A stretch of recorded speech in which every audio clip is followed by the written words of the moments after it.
Welcome to Homecoming Weekend. I'm Marty Witesiak. I'm the chair of the SDSU War Memorial Committee. Welcome to the 28th War Memorial Ceremony and Wreath-Laying. We're here today, before we begin the homecoming festivities, to remember these San Diego State former students who died during their military service during times of conflict. Before we get started, I would like to mention that this event would not happen without the tireless and terrific work of the members of the SDSU War Memorial Committee, most of whom are veterans themselves, who help us plan throughout the year for this event. We are grateful for the time and expertise that they share with us. This past year, we lost two longtime members of that committee, Ginger Black and Jesse Dominguez. We'll hear more about Jesse's contributions later in the program, but I want to take this opportunity to say a little bit about Ginger Black. Ginger was a student here in the late 1940s. She had a very personal connection to this memorial. Her husband's name is etched into the granite, Byron H. Chase. Ginger served with us as the last remaining voice for the committee for the World War II era. And they were the founders of this committee. It was their vision and their dedication that got this monument built and also started this ceremony. She was a wonderful lady, great friend, and she was enormously proud of this monument. Ginger would lay a wreath every year on behalf of her sorority, Phi Kappa Gamma, now Alpha Phi. So we thought it would be a fitting tribute later in the ceremony to lay a wreath one last time for her.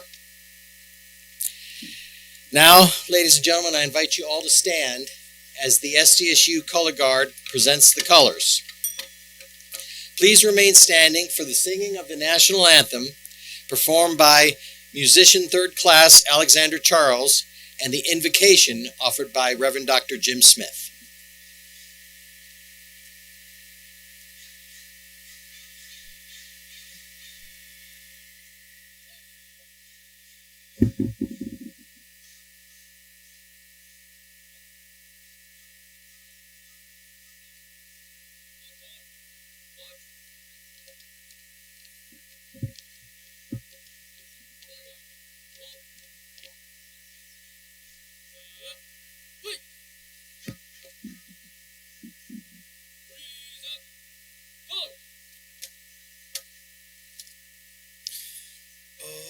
Say, can you see by the dawn's early light what so proudly we hailed at the twilight's last gleaming, whose broad stripes and bright stars through the perilous fight o'er the ramparts we watched were so gallantly streaming, and the rocket's red glare, the bombs bursting in air, gave proof through the night that our flag was still there.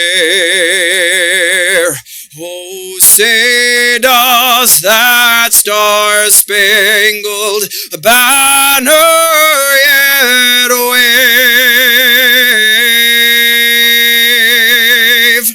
o'er the land of the free and the home of the brave.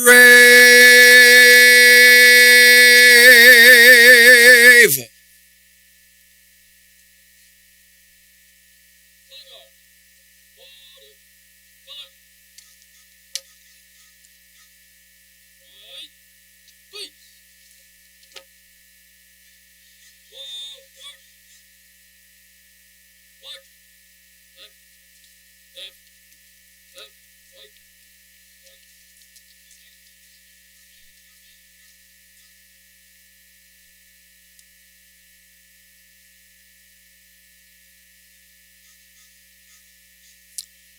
Be seated, please. It's always a privilege to be invited to share in this time together, whether coming to offer invocation or simply to attend and enjoy that. As a graduate here, especially to be on this campus and to honor these today. I'm not sure what season you feel that you're in. This is not a sermon, fear not, all right? I'm not sure what season you feel like you're in. It's Thanksgiving coming, it's Veterans Day coming, it's Halloween coming, there's Election Day coming, all these different things, and the times some points seem challenging, don't they? So I brought a little something. I'm a grandpa. I brought this along today just as an object lesson. Now, some of you may say, well, that looks sort of like Aztec colors, but not quite.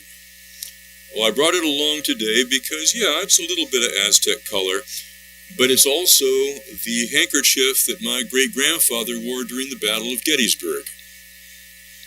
He was with the 1st Minnesota Sharpshooters, Sam Rand, and he was at the Battle of Gettysburg.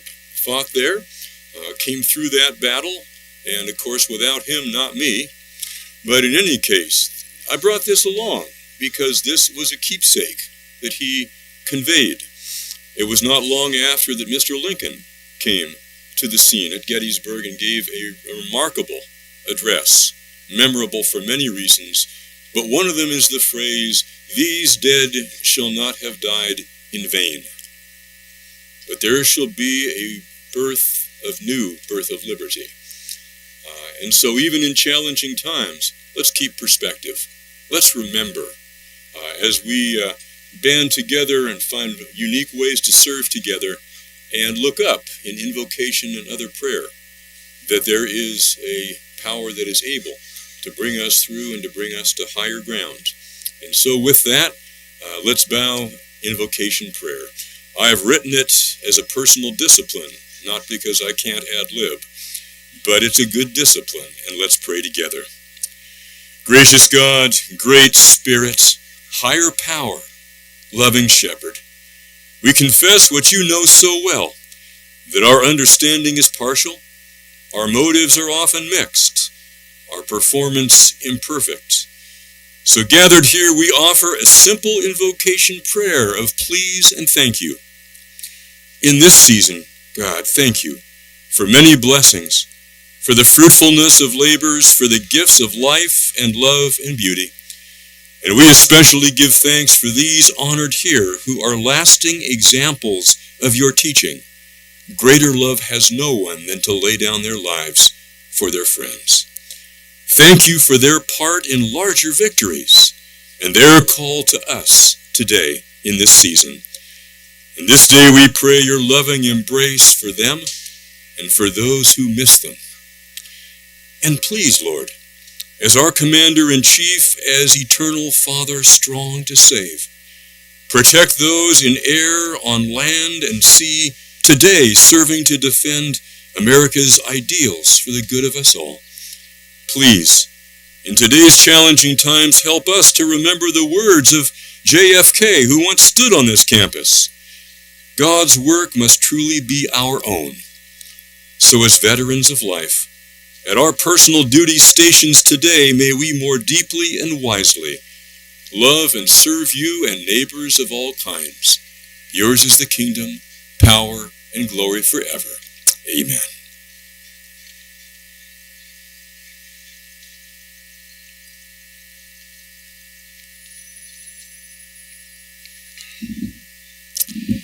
Here at SDSU, we're grateful to have a leader that is a strong advocate for all military-connected students, faculty, staff, and there's a bunch of them here. She happens to be the president of the university, and she makes special time every year in her schedule to be at this ceremony. I don't think she's missed one yet. Ladies and gentlemen, please give a warm welcome to President Adela De La Torre.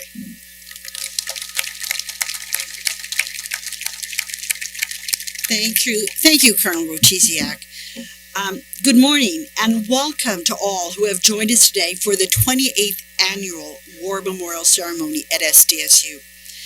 We gather to recognize and pay our respects to the 240 San Diego State University Aztecs who have lost their lives in military service to our country. We speak often about SDSU's pride in being a transborder university in a community greatly influenced by our dynamic Cali Baja region. In much the same way, we also take great pride in being a military serving institution in one of America's most military connected cities. At any given time, there are approximately 40,000 active duty and veterans living in San Diego, more than 10% of the county's population. For SDSU, that is translated into more than 5,000 military connected students, ROTC, active duty, veterans, reservists. And we also acknowledge the many who are the direct family members, the children, spouses, and parents of those who serve. Our support for that important part of the SDSU community is very intentional and deeply committed. We are rightly, in my opinion, ranked consistently among the top schools in the nation for military and veteran programs and support services. We are grateful for the work of our military and veterans program on campus.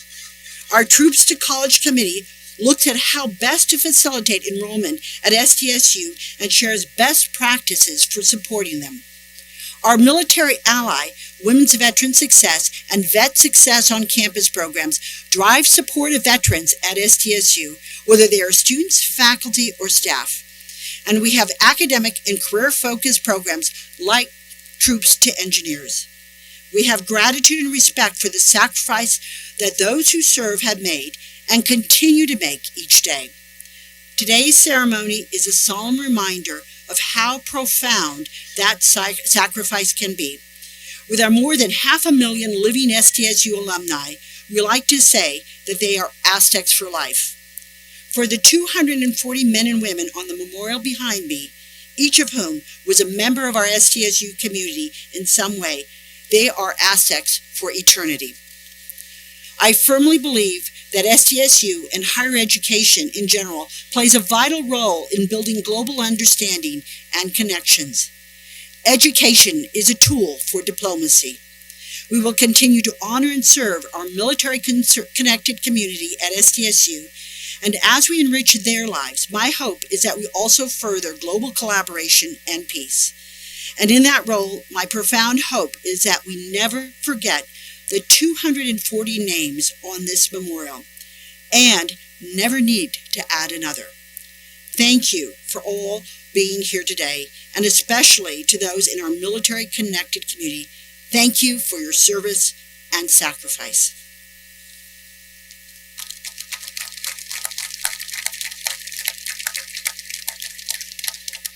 Thank you, President De La Torre. We say this every year. This war memorial is a living document. This is a living monument. The original founders entrusted SDSU alumni to care for the memorial and continue the homecoming tradition of remembering their classmates and other former students who paid the ultimate price for this country's freedoms. As chair of the committee, I would like to express our appreciation to the organization and the board of advisors for their support in our efforts.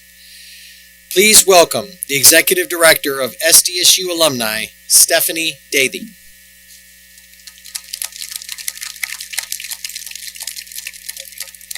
Thank you and good morning. My name is Stephanie Dathy and I currently serve as the Executive Director for SDSU Alumni. I am proud of the critical role that the Alumni Association has played in the creation, design, and ongoing support of this memorial. Today we reflect on the lives of our Aztecs heroes, who were abruptly lost as a result of their service to the country. We pay tribute to their courage and for paying the ultimate price to protect our freedom. As we read the names on this monument, we are reminded of the profound impact their losses had on their families, friends, and communities. These names represent not just individuals, but countless untold stories of potential, dreams, and futures that were cut short, Their absence is felt in the lives of those they left behind, and the sacrifices echo through the generations.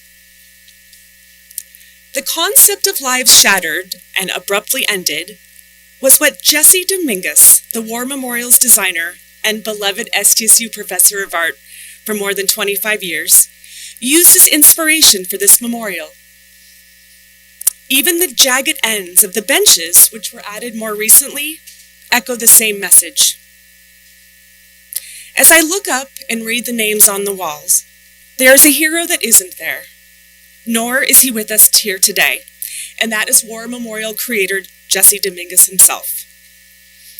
We lost Jesse about a year ago due to natural causes, yet his vision will always be with us in this remarkable tribute that stands before us. Jesse, your commitment to capturing the anguish yet honor to our fallen remain unrelenting, and we thank you for that. If you knew Jesse, his peaceful and gentle nature and creative heart was an inspiration. He continued to nurture the project from inception to the present, revising the original design to provide space for the names of the fallen in the most recent wars. In a recent interview, Jesse was quoted as saying, "I hope we never have to add any more names to this memorial. I think that is everybody's wish. This is it. Enough is enough." So as we gather here today, let us honor the legacy of our fallen Aztecs in the enduring vision of Jesse Dominguez. We must also never forget the young people who still volunteer and currently serve so we can stand here in this moment of freedom. May this memorial continue to remind us of the cost of freedom and the profound gratitude we owe to those who paid that price. Thank you.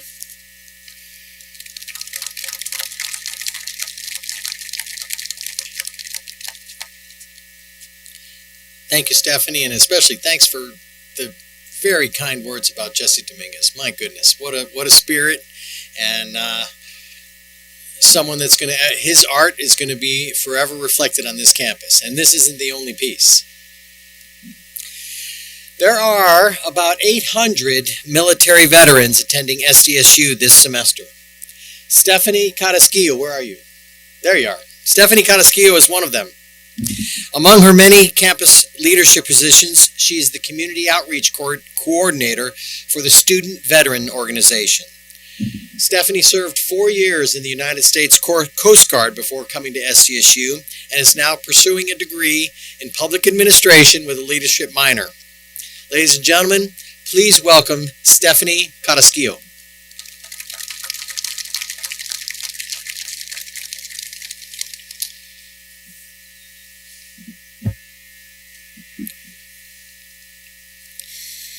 The journey from duty station to classroom, from uniform to academic gown, is one that many of us veterans have undertaken. It's a journey marked by challenges, triumphs, and a profound sense of purpose. Today I stand before you not only as a veteran, but also as a proud member of the San Diego State University community. Good morning, honored guests, faculty, staff, and fellow students. My name is Stephanie Carrasquillo. My journey to San Diego State University has been deeply influenced by a lifelong passion for purpose and service. After serving in the United States Coast Guard, I find myself drawn to the opportunity to continue making a positive impact, this time within the realm of public administration. San Diego State University's commitment to fostering community-oriented leaders aligned perfectly with my personal values. My experiences here at San Diego State University have reinforced my core values of community, compassion, loyalty, and courage. I believe that true leadership is about serving the greater good and empowering others to achieve their full potential. I am here today to honor the memory of San Diego State University's alumni who sacrificed their lives in service to their country. I am proud to belong to the San Diego State University's community. The support and camaraderie I have found here have made all the difference. as we remember those who have made the ultimate sacrifice. Let us also celebrate the opportunities that our fallen heroes have made possible. This memorial stands as a testament to San Diego State University's alumni who stepped forward with courage, valor, and unwavering dedication to protecting our freedoms. Every name etched onto this monument represents a life lived, a family connected, and a story of resilience and courage. Each one of these individuals had dreams, aspirations, and loved ones they cherished deeply. They stood for something larger than themselves. As we gather here, let us remember the family of these heroes. They too made sacrifices, enduring the weight of uncertainty and the pain of loss. It is crucial to honor and support them, ensuring that their loved ones' legacies are never forgotten. We must carry their memory forward, not just in our words, but through our actions. As we stand here, surrounded by the names of those who gave their all, let us be inspired by their courage, their sacrifice, and their commitment to our country. Let us honor their memory by living our lives with purpose, compassion, and a deep appreciation for the freedoms they fought so hard to preserve. Together, we can ensure that their legacy will continue to inspire future generations of San Diego State University students. Thank you.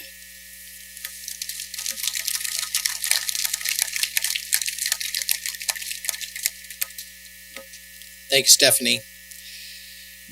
This memorial has been here since 1996. There have been probably hundreds of thousands of students that have walked past it every day. Sometimes I wonder if they even know it's here. But then we have people like the next three speakers. We offer a writing contest every year for folks here at SDSU to put their thoughts on paper as to what they feel, what emotions that bring out in them on this memorial. And we get to hear from three of those today. I will tell you there were a good number of them. There were at least 15 that we got to read, and there was a lot of consternation deciding who were the top three. There were tears, there was blood, there was a lot of emotion in that room, and it was mostly because of what you brought to the table. So I want to introduce three readers, and they're going to go right in a row. First up is a first-year graduate student in theater arts. His name is Alexander Amin. Alexander will be followed by Chandria Arboleda, a third-year political science student and international security and conflict resolution major. And finally, Olivia Toledo, a psychology student in her first year, will read her poem, Broken Stone, Unbroken Spirit. Alexander?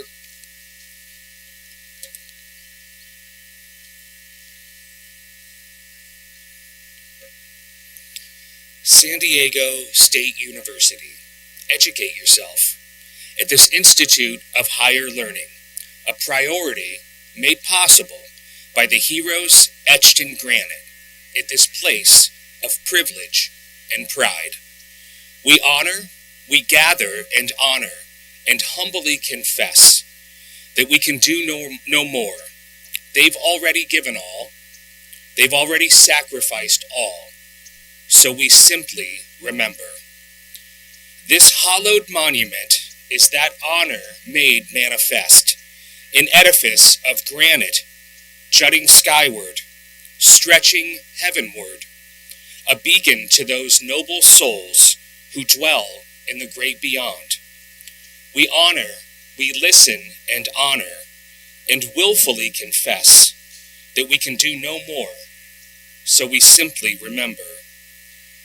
So many names, too many names. One name is too many, but every name is a hero. Heroes etched in granite at this place of privilege and pride. We honor, we orate and honor, and begrudgingly confess that we can do no more, so we simply remember.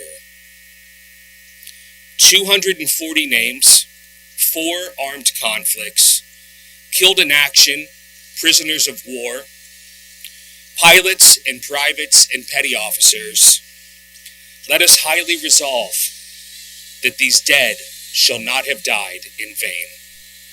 We honor, we determine and honor and resolutely confess that we can do no more, so we simply remember.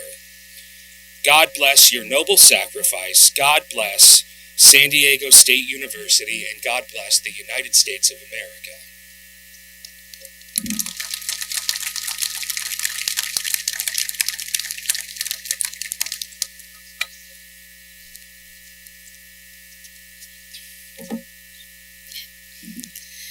In fields far from home, their courage shone bright. Under foreign skies, they marched into night.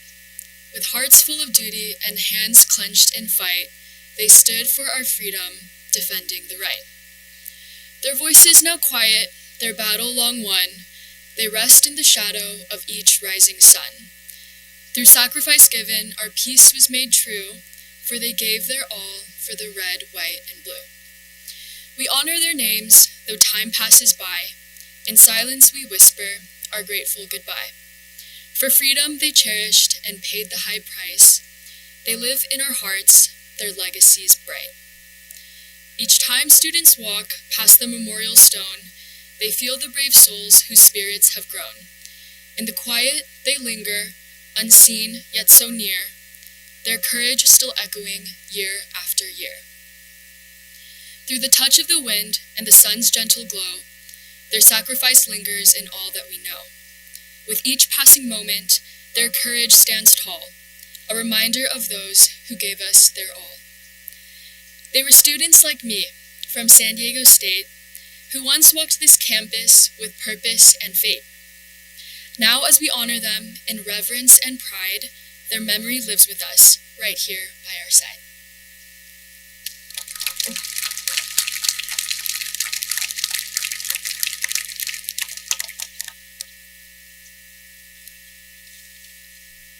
Broken stone, unbroken spirit. A pillar of granite reaching skyward, its jagged peak incomplete, like the lives shattered and stories cut short by war's sharp hands. On this campus, filled of youth and ambitions, these brave names carved on a monument of bravery, captured remarkably. They once walked these paths too, like students who go by daily, their laughter and footsteps becoming beautiful memories. At 19, at 41 years old, they gave all they had.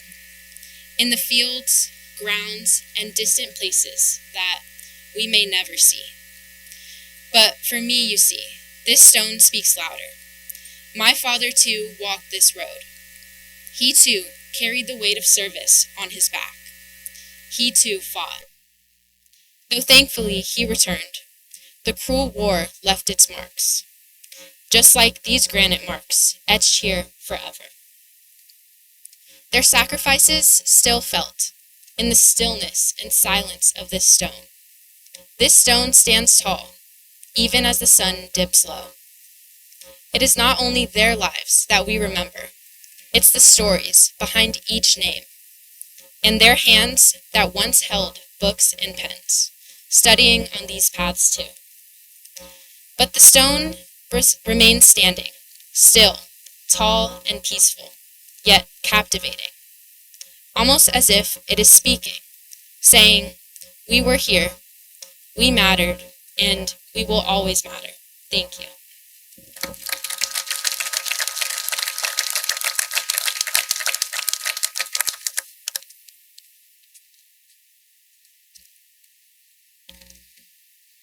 Every year it occurs to me as I get to be part of this ceremony, what would the folks on the memorial like to hear?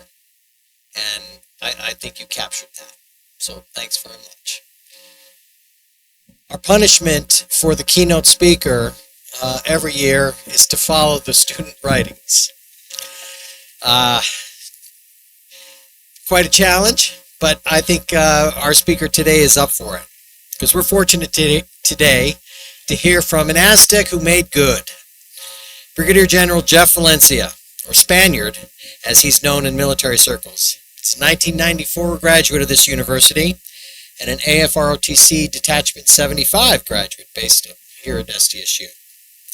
General Valencia is an accomplished fighter pilot, flew F-16s, and a truly gifted leader who never forgot his roots here on campus. There are few general officers to begin with, and it's a feather in SDSU's cap to have a graduate that reached such a high level. How fortunate and appropriate that he had an opening in his busy schedule to join us here for homecoming and be our keynote speaker today. Ladies and gentlemen, please welcome Brigadier General Jeff Spaniard Valencia.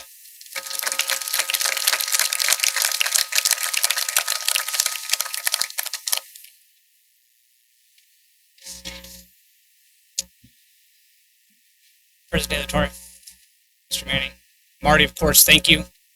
To the committee who gave me the opportunity to come back here and to be a part of this moment with you all, thank you. It truly is an honor.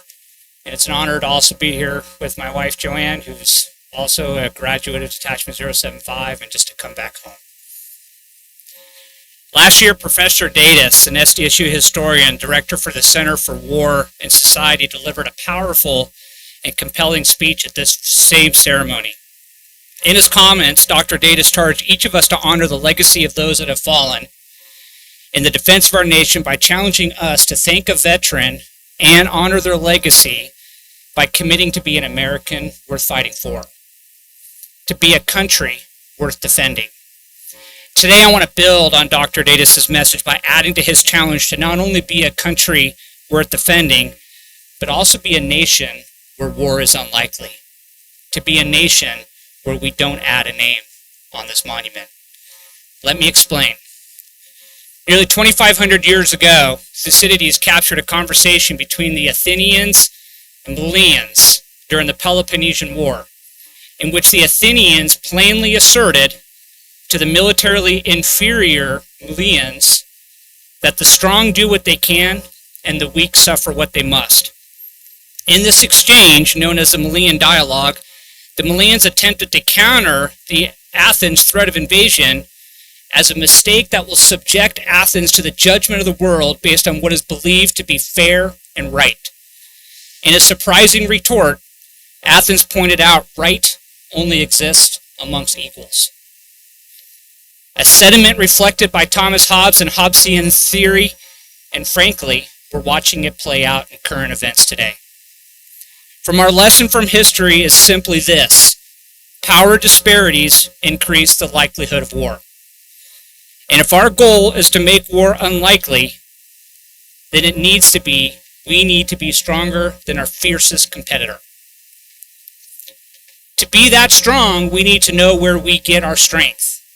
To answer this question, I suggest that we turn to the stories of the fallen as captured by Robert Fick's masterfully curated tribute to the SDSU fallen members in his Supreme Sacrifice, Extraordinary Service, Profiles of SDSU Military Alumni. Threaded throughout these stories of these great Americans may be the answer to this question: how are we going to be that strong? Army Sergeant Joseph Savage, at 25, Sparky Joe was preparing for the invasion of Normandy when he wrote to his parents, "Needless to say, at the present time, my black hair is not quite as black as before. As a matter of fact, grayness has shown its ugly face. I believe you and Papa both had gray hair in your 20s. Yes, folks, prayers are a very comforting thing, and I take full advantage of them most of the time. Funny thing, I'm not concerned about as much of my own welfare as I'm concerned about you two folks at home." Sparky Joe was killed a month later after the D-Day invasion in Normandy, France. In a similar refrain, John Burdett Binkley, a lieutenant in the Army Air Corps and a pilot of an A-20 twin-engine bomber, was killed in action fighting General Rommel's African Corps in North Africa in 1943. In a letter to his parents before his death, John reassured his parents to not worry about me. I'm exposed to death fairly constantly, but I can truly say that there is really no fear present. He goes on to describe that sometimes when I'm flying, I look out at the tremendous blue sky, the fleecy clouds, and the earth below, and I realize what a small yet somehow integral part of things I have become. While captured in the moment of unfathomable uncertainty, John reflects the strength in which he draws his hope that the people at home do not tire of war until this is accomplished, imagining that a few years after the war is over, our standard of living will be changed to a new, undreamt of level. In a similar vein, Marine Private First Class Ronald Morgan was 21 years old attending San Diego State when he penned his favorite William Wordsworth poem into his textbook. As you listen to these words, knowing that Ronald was killed less than a year later after being drafted into the Marine Corps and dying in the jungles of South Vietnam, it's interesting to see where Ronald found his source. Though nothing can bring back the hour of splendor in the grass, of glory in the flower, we will grieve not, rather find strength in what remains behind. Laced throughout these stories are acts of heroism and bravery, such as Captain Dr. John Bassett, an Army Medical Corps who was reported to have been killed in action in battle near the Aleutian Islands in 1943 after taking command of leaderless troops and leading them into battle to fight the enemy. Posthumously, Dr. Bassett was awarded the Silver Star for gallantry in action against an enemy of the United States. These heroes on these walls make it clear that our national source of power comes from our service members, their families, and the hope that their sacrifice is going to create a better tomorrow. While I'd love to unpackage each of these, time allowed says I'm going to give you just one, which is let's talk about the service member, and let's talk about how our service members are our source of national strength. First, I begin with the heartfelt thank you for those who have, those who are, and those who will serve our nation wearing its cloth. For those that are or will serve, I commend you for your hard work that's taken you to get to this point in your career. Many have made great sacrifices and endured great stressors on this journey. As each of you can attest, serving in the military is not comfortable, and it demands a lot from you, and then it demands more. And while our nation asks a lot of its service members, I'm going to stand up to here today and ask you for more. You are expected to maintain peak physical, spiritual, and emotional fitness as a service member. Each of these is a challenge in and of itself, but today I'm going to ask you to add a fourth. I need you to be intellectually at your peak. We need you more than today than any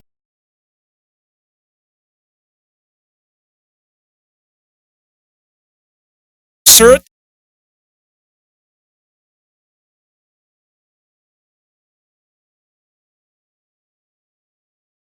introduction of the tank, introduction of the airplane, nuclear weapons, precision navigation, or stealth. In fact, we are standing on the precipice of breakneck acceleration of change, and in this world, our military advantage will be found less on the number of bombs and airplanes and more on the intellectual power of our service members' ability to adapt and adjust in an operating environment that will see evolutionary change measured in hours, minutes, and seconds. Today, as war is changed by the unbelievable growth in compute power, microtechnologies, the space age, software-centric world with the promise of machine learning and artificial intelligence. We are shattering ceilings on performance in terms of speed, distance, and time.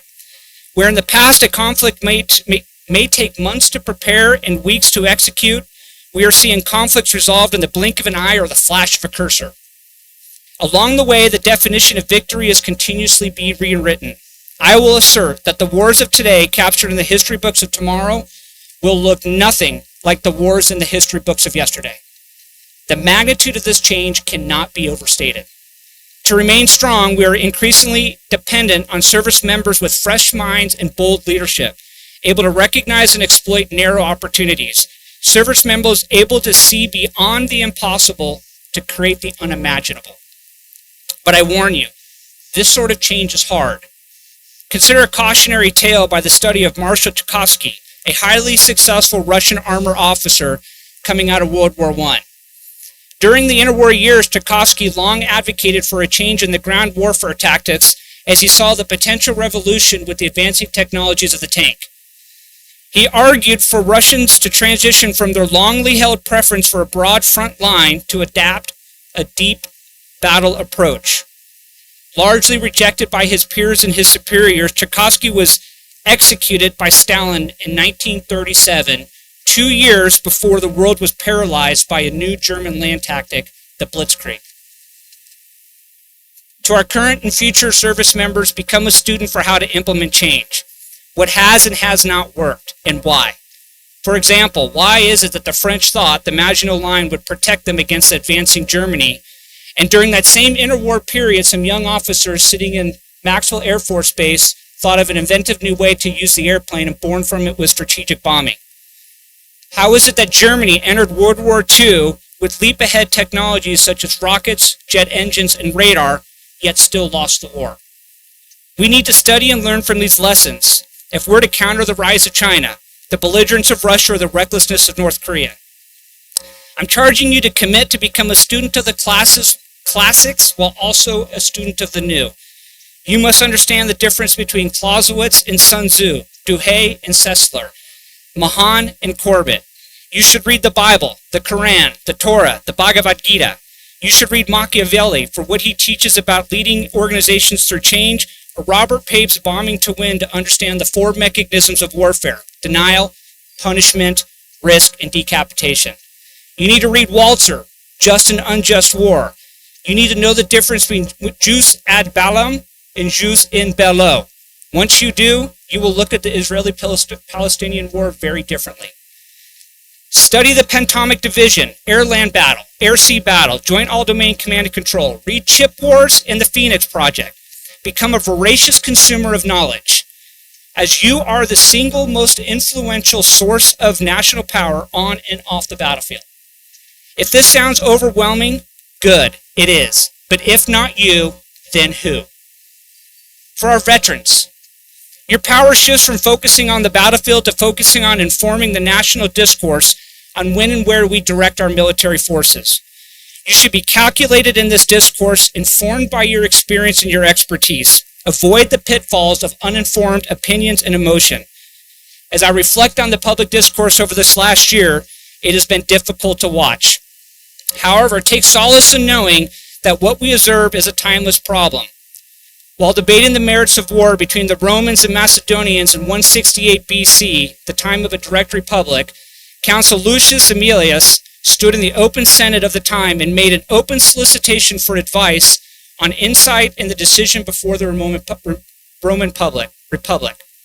He did, however, provide weight to the counsel he would consider, quote, "If there is anyone who is confident that he can advise me as to the best advantage of the state in this campaign, which I'm about to conduct, let him not refuse his service that I'm about to conduct. Let him come with me to Macedonia.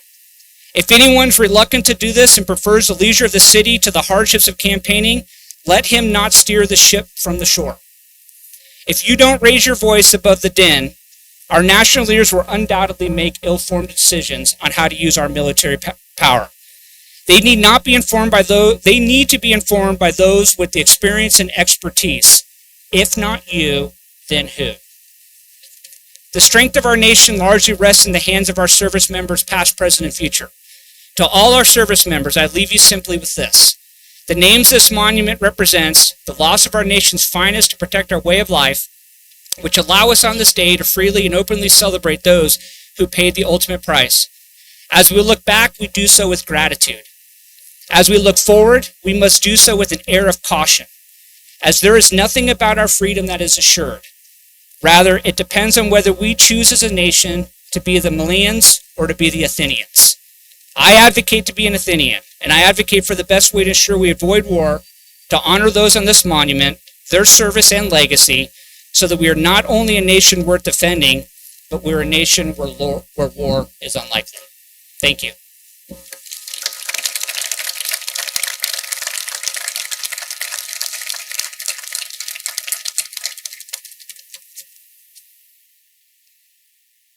Thank you, General Valencia. Truly challenging and inspiring words. At this time, I would invite all of those who brought floral tributes to please assemble in the back for the wreath-laying portion of the ceremony. As we've mentioned, each year we observe this war memorial tradition during SDSU's homecoming. The people whose names are etched in the granite of this memorial were called to serve and never able to return home.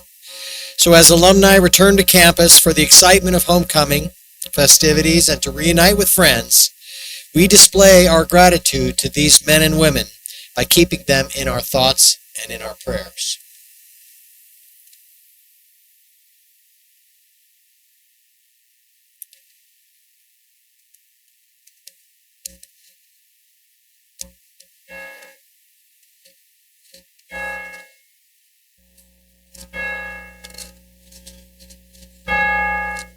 I have a list of the Wreath-Layers.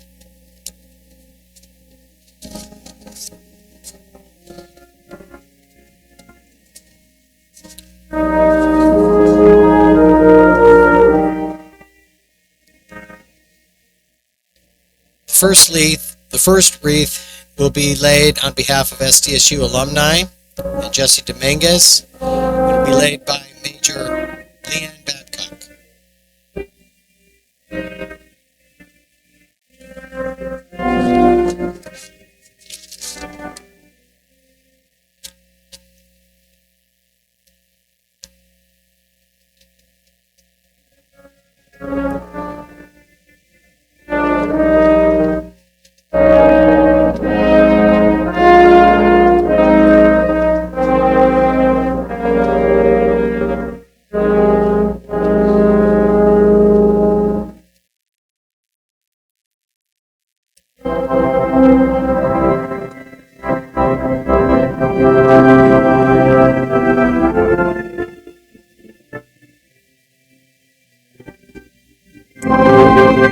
The next wreath will be laid on behalf of Ginger Black, Phi Kappa Gamma, and Alpha Phi. It will be offered by Stephanie Davey.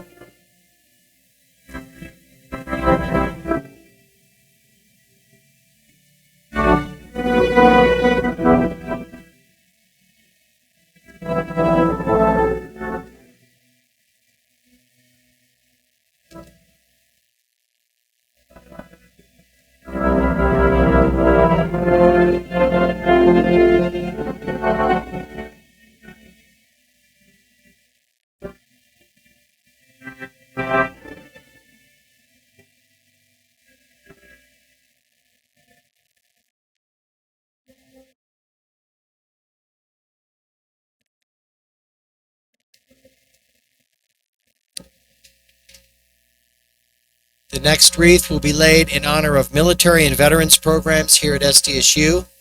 It will be offered by Vice President of Student Affairs, Christopher Manning.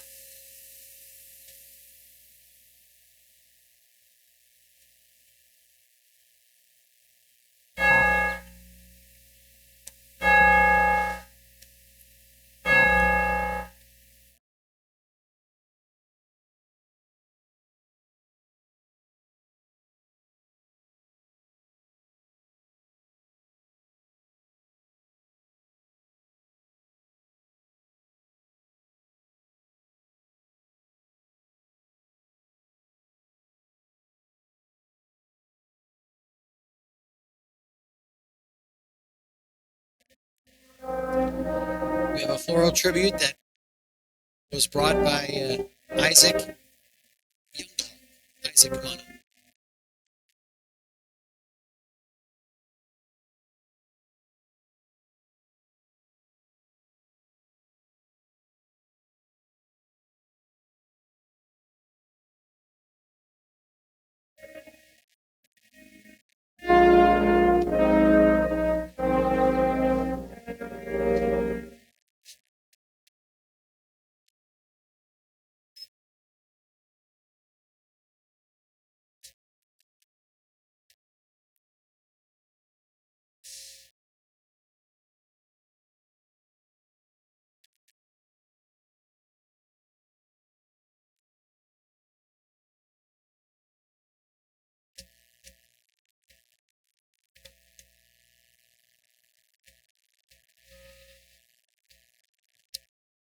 And now, we'd like to take the time to recognize each individual on the memorial by name and present them with bouquets totaling 240 red roses as personal tributes.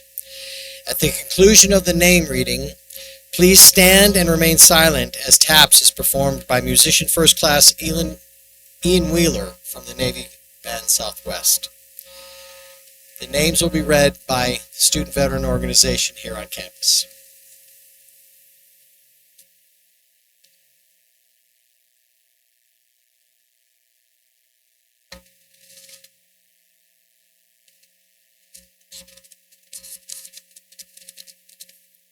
For World War II, 1941 to 1945, John E. Abbott, Raymond L. Adair, Herman H.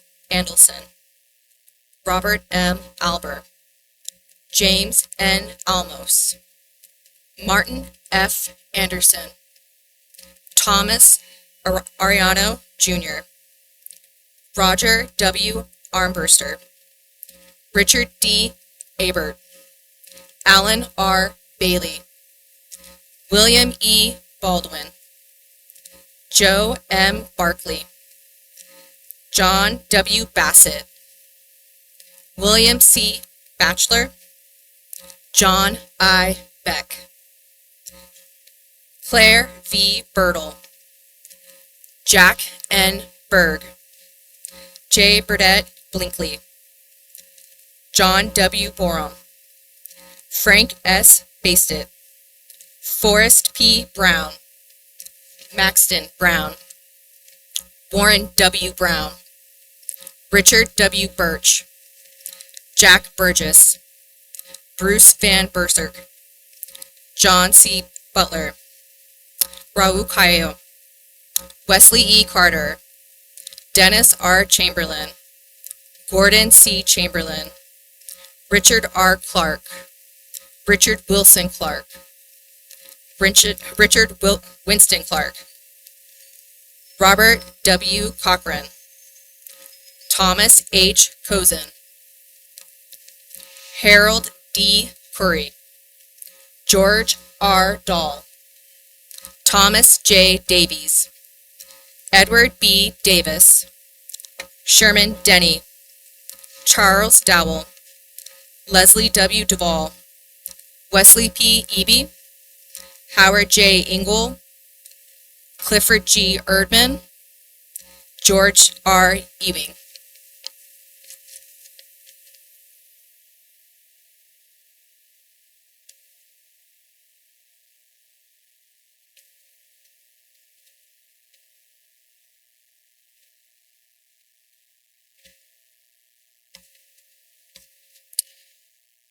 Adalbert Falconer, Paul A. Fern, Don L. Finney, Gilbert O. Fitzel,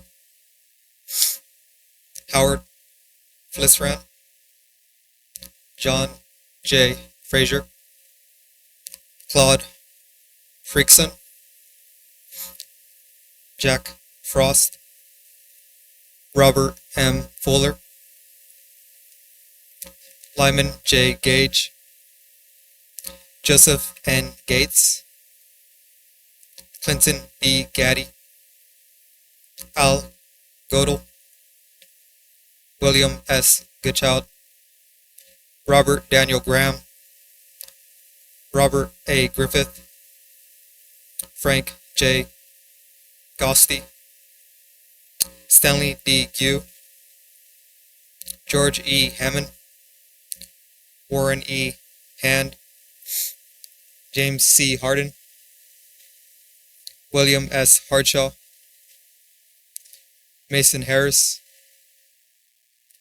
William Headington, Edward L. Imblum,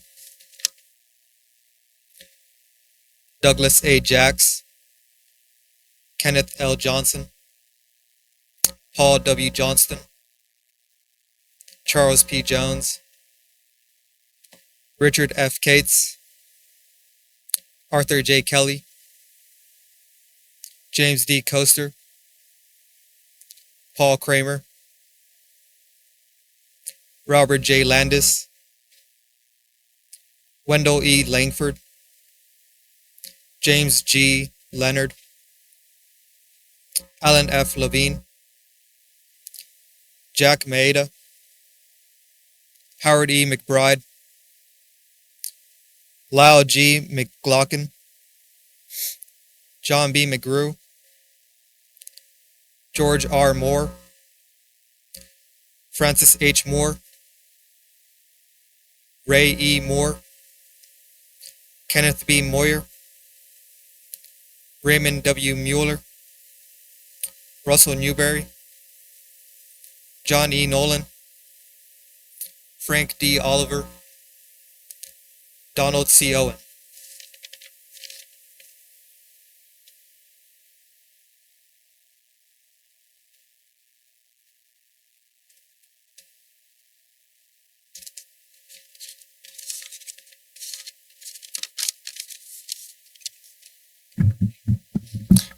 James R. Parks, Royal A. Parks, Sam J. Patella, Robert G. Peterson, A. Milky Phelps, Leo Poole, Craig Potter, Gilbert Kwan, Lynn E. Rogers, Kramer W. Rohrig, George D. Rosado, Richard W. Roth, James Routh, Francis R. Ryan, Alvin Sachs, William Sage, James Samuels, Joseph Savage, Richard Sawaya, Edward Searle III, Maxwell Sherwood, Bill Shropshire, Fred Simpson, Faffel Simpson,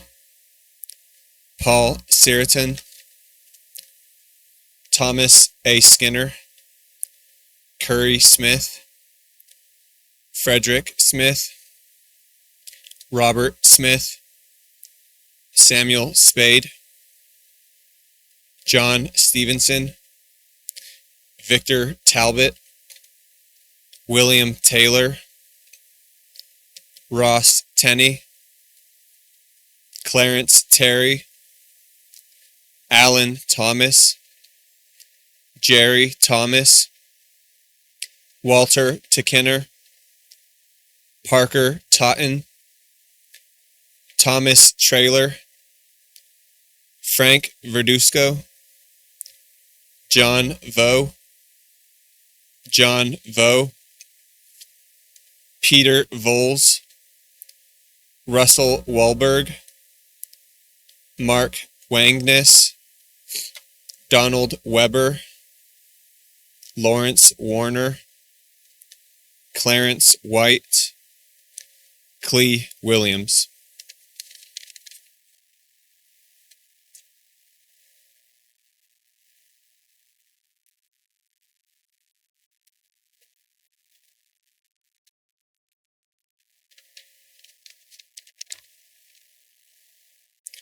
Robert J. Williams, Maurice G. Wilson, Lewis M. Wynn Jr., Charles M. Witt, William T. Wood, Korean War, 1950 to 1953, John H. Adams, Isaac S. Best, Brian H. Chase, Kenneth W. Cox, Robert Dowdy, Norman N. Freeman, Hiram G. Glotfelder, Donald H. Hagg, Robert G. Harvey, Charles C. Kinney, William R. Lake, Donald W. McCormick, Charles R. Miller, Leroy A. Morgan Jr., Robert C. Nita, Thomas H. O'Brien, Lester F. Page, William R. Patton, Richard Phillips, George C. Pierce Jr., Willis Preston Smith, Herbert L. Tompkins, Robert Joseph Williams. Vietnam War, 1961 through 1973, Francis A. Barnes, Gerald D. Bell, Howard R. Bowling, William J. Bradshear, Ronald H. Brown, Michael T. Burns, Daniel L. Carrier, Rodney B. Carter, Robert Kahn Chaldine, David M. Christian, Michael J. Crawford, James P. Crook, Daryl W. Crum, Ronald L. Davidson, Richard A. DeLady.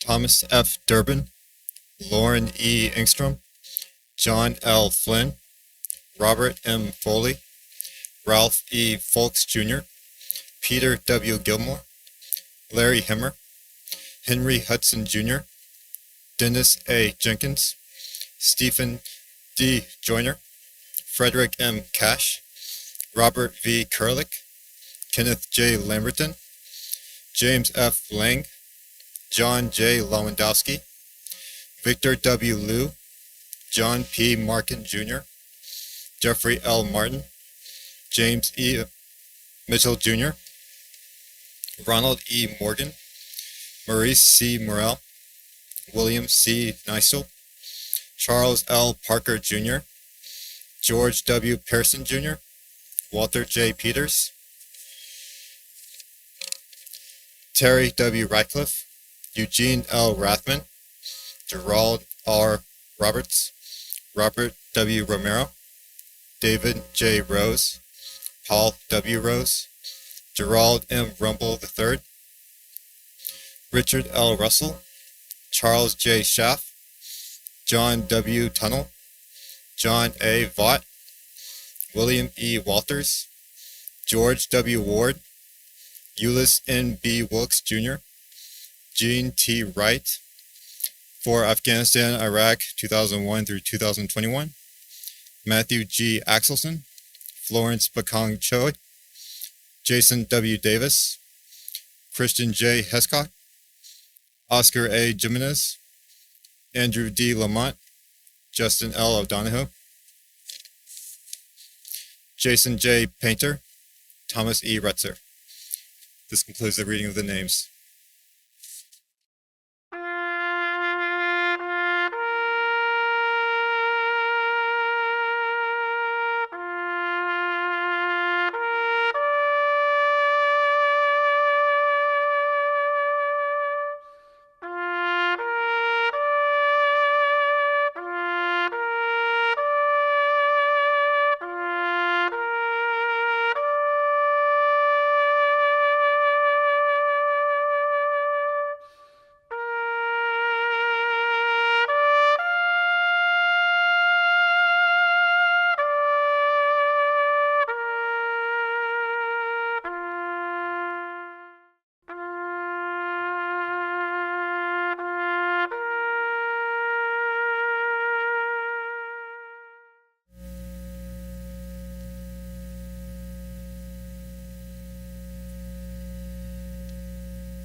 They were here, and they mattered. Right, Olivia?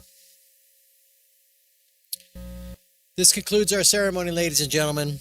I would like to thank everyone for attending. Please join us for a reception hosted by the Military and Veterans Program just across Centennial Way at the Joan and Art Barron Veterans Center. It'll be directly following this ceremony. Hope to see you there, and I hope to see you next year. Enjoy homecoming, and let's beat the Cougars.